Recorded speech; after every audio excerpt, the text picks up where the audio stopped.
Sebentar ya, saya mau ke toilet. Habis itu gua nggak ikut casting, kabur. Yang benar. Asli, kabur dari casting saking deg-degan banget deh.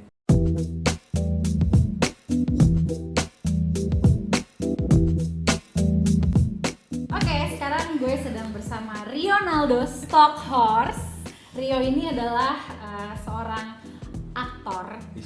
Weh, tapi bener itu. Langsung gue. langsung Kalau kayak sebut itu. gitu kayaknya gimana gitu ya.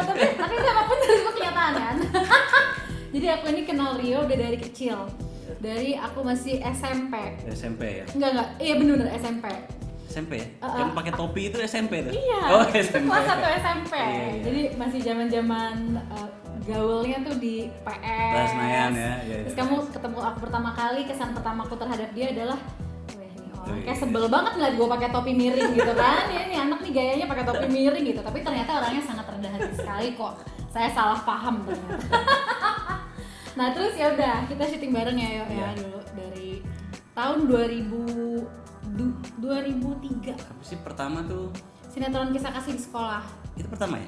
Bukan Adam Hawa dulu, bukan? Kayaknya Kisah Kasih di Sekolah dulu, terus Adam Oh, itu Adam Hawa, Hawa. terus Iya. Putri yang Terbuang, Iya, Terbuang. Soleha. Jadi kita ada 4, 5, 6 judul Iya, bareng. iya. Dan jadi aku udah kenal Rio udah kayak kakakku lah dari aku kecil. Dia menyaksikan Tumbuh besar dia, tumbuh. Asik. Iya. Tumbuh Udah kayak bocah, kembang. tumbuh kembang lah ya, tumbuh kembang. tumbuh kembang otak. Ya, jadi aku udah nyiapin nih, Yo. Aku pengen Oke. ngobrol soal acting. Aku udah nyiapin beberapa pertanyaan.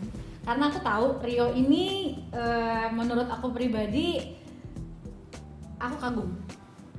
Thank you. Yeah. Kamu salting ya? Kamu salting ya? Mendengar kata-kata itu kayak iya apa sih gitu lah. Gitu ya, iya. Iya. Tapi nggak beneran, aku kagum dan Oke. aku juga sering banget diskusi soal acting sama Rio. Pokoknya Tapi kan gue tipe yang nggak apa ya, kayak mengenai itu tuh bukan seseorang yang bisa dijelaskan dengan kata-kata ilmiah seperti salah satu sutradara yang kita kenal gitu. Dia kan apa ya, bicara mengenai acting tuh luar biasa lah. Kalau gue kan nggak pandai gitu untuk Rio bicara seperti itu. bukan luar biasa by ngomong, tapi dia luar biasa by doing. Asik. Gila. Tapi beneran loh. Jadi nih, Yo, aku punya pertanyaan pertama. Skala 1 sampai 10, level 1 biasa aja banget, level 10 banget. Kamu seberapa besar mencintai acting? Suka banget sih. Kalau dikasih level, skor bisa nggak tuh kira-kira? Iya. Di berapa tuh? Pengennya sih mentok sih. Mentok? Iya. Pengennya? Pengennya mentok. Ya kalau suka tuh suka banget ya, 10 lah 10. Cuman kadang-kadang ketika kita mau ngelakuin ya kan pasti ada aja yang menurut kita ini agak kurang ini agak kurang ini. Jadi kadang bikin rasa semangat kita juga agak berkurang sedikit. Kayak gitulah hal-hal kecil. Oh, dari misalnya faktor-faktor lain yang di luar Iya. kuasa kita sebagai Iya, pemain. betul.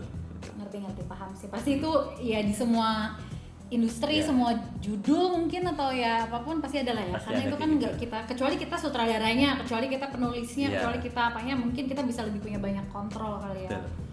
Oke, terus cerita awalnya Rio tuh masuk ke dunia acting seperti apa sih?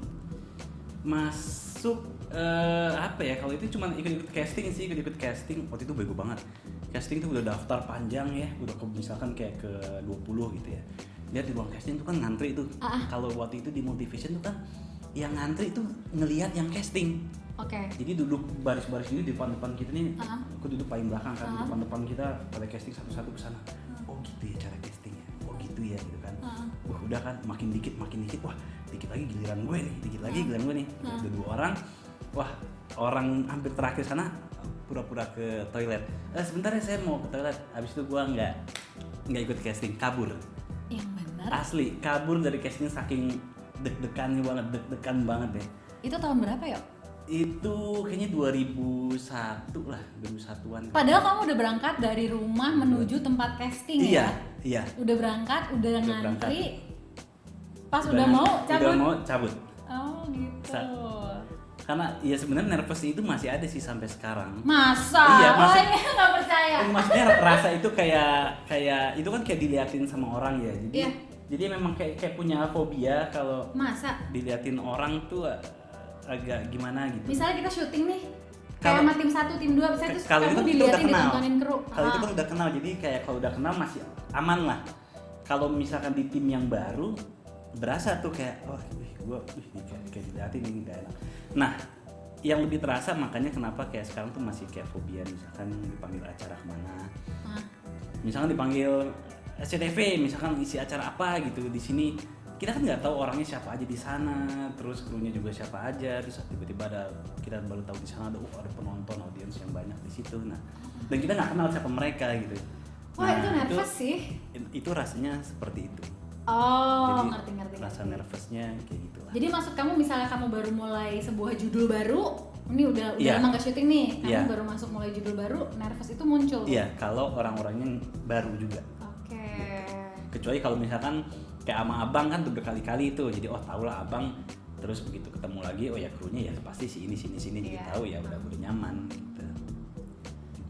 Ada nggak di Indonesia dari dulu nih kamu syuting sinetron sampai sekarang, pemain mungkin yang lebih senior dari kamu gitu ya, terus pas kamu syuting kayak oh my god, gue satu judul sama dia, terus gue mau satu scene sama dia, terus kamu nervous banget gitu, ada nggak yuk?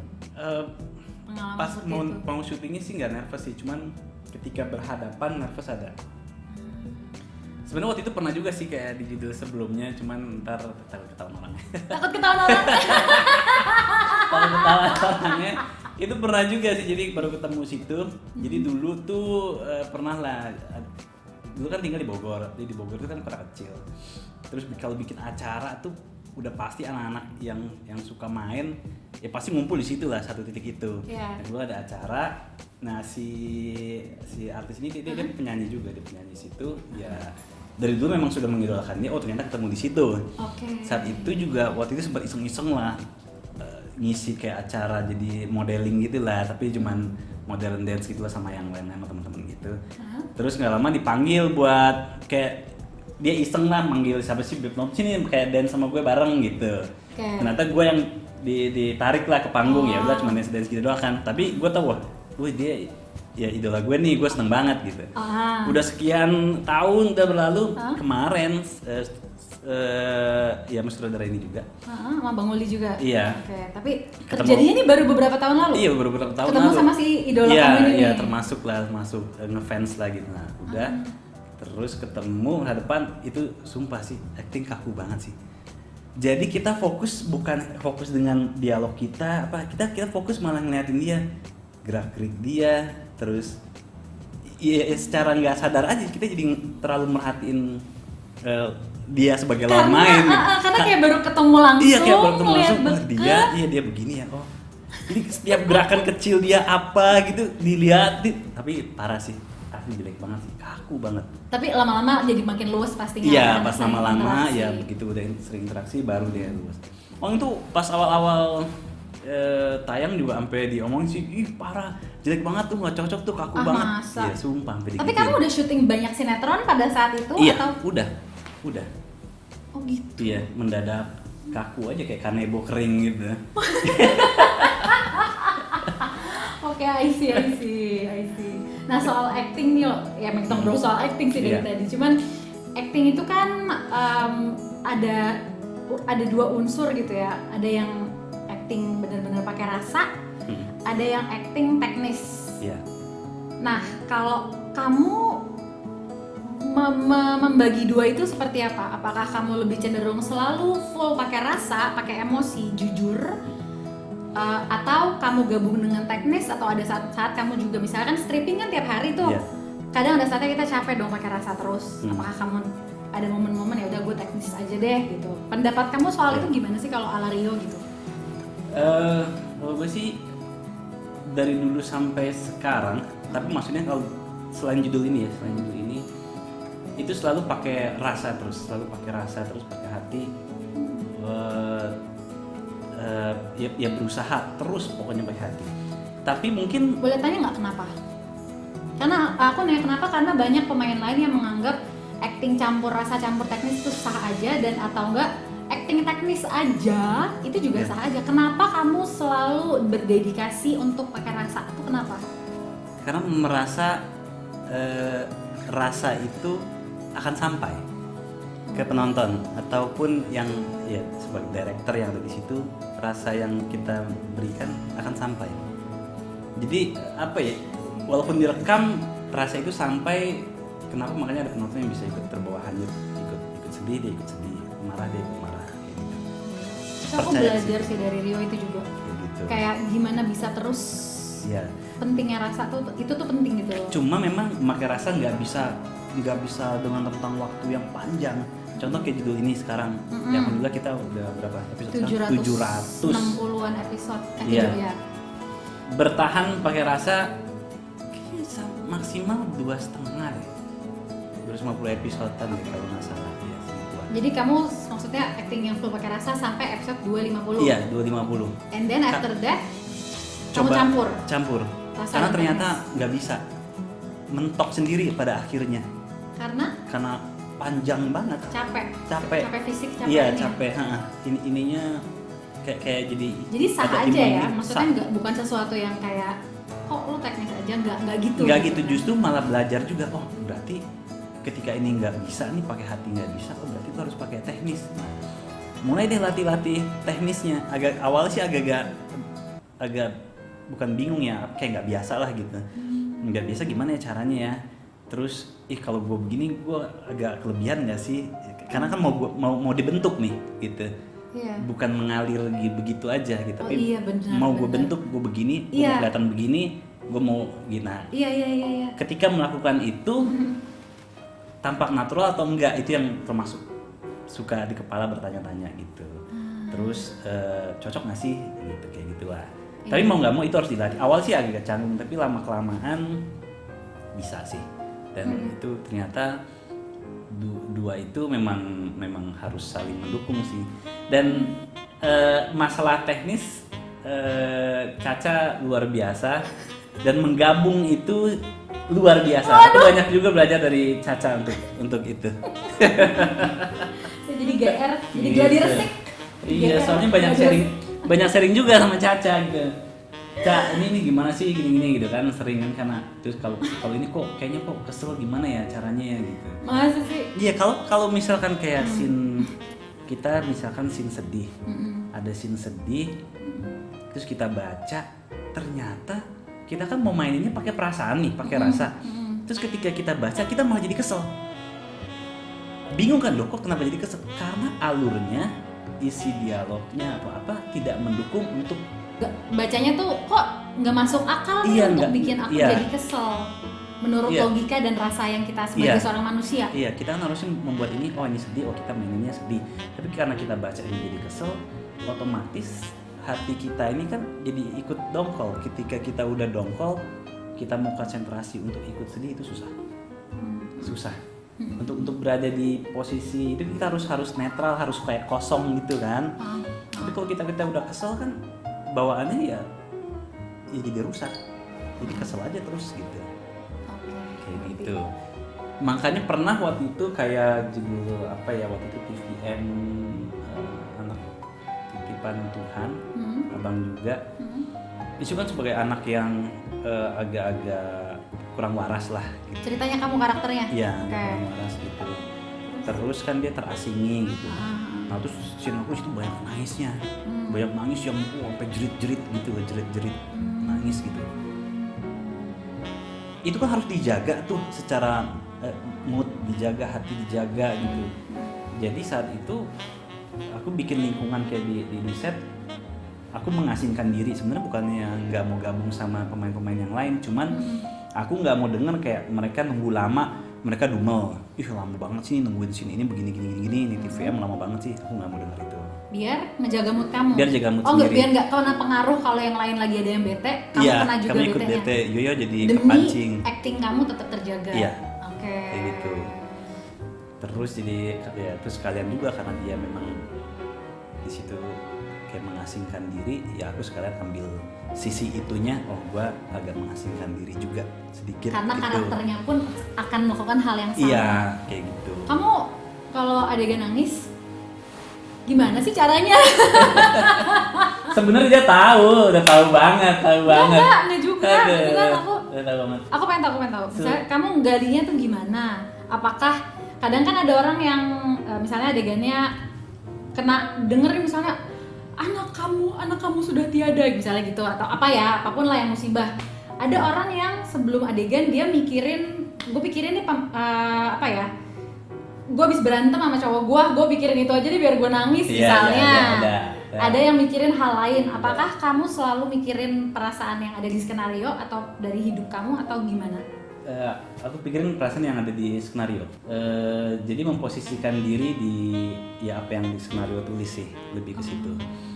Tapi kan itu nggak real yo, yang ada di maksudku tuh gini loh, yang di skenario kan kita tahu itu kan cuma cerita, tapi kok kamu bisa nyemplung dan masuk ke dalam emosi itu sampai kamu nangis juga, itu apakah sesuatu yang emang dari dulu mudah buat kamu atau kamu belajar sampai itu sampai jadi bisa? Sebenarnya aku nggak mikir belajar, maksudnya gue harus belajar nih gini, nggak, cuman lebih sering ikut memahami skenario, memahami tulisan itu.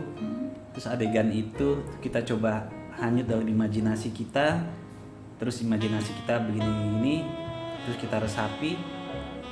Ketika baca kita akan ikut hanyut sedihnya atau gimana gitu. Awalnya dari situ. Jadi kadang-kadang dulu pernah baca ikut coba gitu di imajinasi segala macam, ikut. Oh ternyata bisa ikut sedih. Oh berarti ketika dimainkan nanti di-actingin, oh bisa nih kayak gitu. Ya. Kayak gitu, rasanya sakitnya ya begini nih, berarti rasa inilah yang harus disampaikan gitu, kayak gitu lah. Sih, karena itu nggak gampang. Kalau aku nggak bisa tuh, kan aku pernah nanya sama kamu kan, gimana sih kalau nangis tuh, apakah mikirin adegan sesuai skenario atau mikirin personal life atau apa? Karena nggak selalu mudah, mungkin nggak semua orang bisa langsung ngeresep sesuai cerita gitu ya. Ya tapi kadang-kadang ya kalau tulisannya juga ya baik lagi tidak menyentuh apa gitu ya, terus ya susah juga sih. Mungkin penulisnya lagi karena strippingnya panjang, berkah, cuman maksudnya mungkin penulisnya lagi agak-agak juga cepet-cepet idenya juga. Apa nih ya kali ini mungkin jadi rasa yang dia tuangkan ke skenario nggak sedalam kayak awal-awal. Betul. Itu bisa aja terjadi kan di dunia stripping. Itulah yang kadang-kadang bikin kita jadi yang ngactingin tuh, gue gimana caranya nih biar bisa tetap ngactingin. Kayak di awal-awal kita syuting ini pertama kali, aku inget di taman. Di taman itu kan ceritanya adegannya mutusin kan ya, putus pacaran gitu kan. Saat itu kamu masih waktu itu ya mungkin karena udah lama nggak syuting juga gitu kan. Aku coba untuk ayo Cak kita bikin ini yang bagus. Cuman kadang-kadang kendala dengan panas dan apa. Terus ya agak susah masuk gitu kan. Tapi pelan-pelan kita sering sharing, terus dengan skenario yang luar biasa. Scene kita yang di atas apartemen, kok nggak salah ceritanya deh, yang baru awal-awal kita dapet pertama kali scene di situ. Iya kan? Malam-malam ya? Iya, yang malam-malam. Okay. Nah ketika kita udah dapet itu, udah klik, oh berarti ini nih rasanya nih gitu. Patokannya udah di situ aja jadinya. Untuk terus-terusannya, ya kan? Kamu ada ini gak sih, kan sekarang kamu kan udah bertahun-tahun kamu sebagai seorang pemain, sebagai seorang aktor. Kamu apakah ada one day keinginan untuk jadi sutradara atau jadi penulis? Apakah ada niatan ke sana? Penulis sih enggak sih, penulis enggak. Karena enggak pinter, enggak. Aku bukan tipe orang yang pinter berkata-kata. Kalau sutradara pengen cuman kayaknya bebannya berat ya. Tanggung jawabnya gede karena harus mikirin krunya, terus semua mau dipikirin ya, apa segala macam semua dipikirin sama dia. Nah cuma itu doang sih, sanggup nggak mikirin itu semua. Memang sih jadi tantangan lagi sih, sesuatu yang baru gitu kan. Pengen sih, asal jangan mungkin punya tim yang oke kali ya. Jadi nggak semua kita yang beban sendiri. Iya, kita beban sendiri kayak gitu. Oke, satu pertanyaan terakhir. Apa yang membuat Rio menjadi seorang aktor yang luar biasa, yang bagus? What makes you great at what you do? Berusaha memberikan yang terbaik pada ya untuk acting itu sendiri, pada orang lain dan sutradara. bukan hanya untuk urusan acting tapi urusan yang lain-lain juga. Yang lain-lain tuh apa? Dalam ketika kita di lokasi, kayak kerja sama kita gitu. Ya, secara rekomendasi gitu kan, semuanya. Jadi kalau itu sudah baik, ya insya Allah akan menghasilkan yang baik. Sebenarnya ini ditanya-tanya sama yang luar biasa juga loh. Jadi Caca itu buat saya salah satu lawan main favorit gitu. Masa Jadi, sih? Iya, favorit. Jadi dari sekian banyak ketemu sama orang, ketemu lawan main, Caca salah satu favorit. Aku sampai salting Karena karena mudah untuk sharingnya, terus kayak sama-sama kita punya tujuan. Oh kita sampai di titik yang ini ya nanti ya gitu. Iya gitu. Dan semangat itu kamu luar biasa, punya semangat itu nggak semua orang punya kayak gitu. Ya, terima kasih banyak. Sama-sama. Semoga kamu semakin sukses dan selalu menginspirasi. Kamu juga, Ca.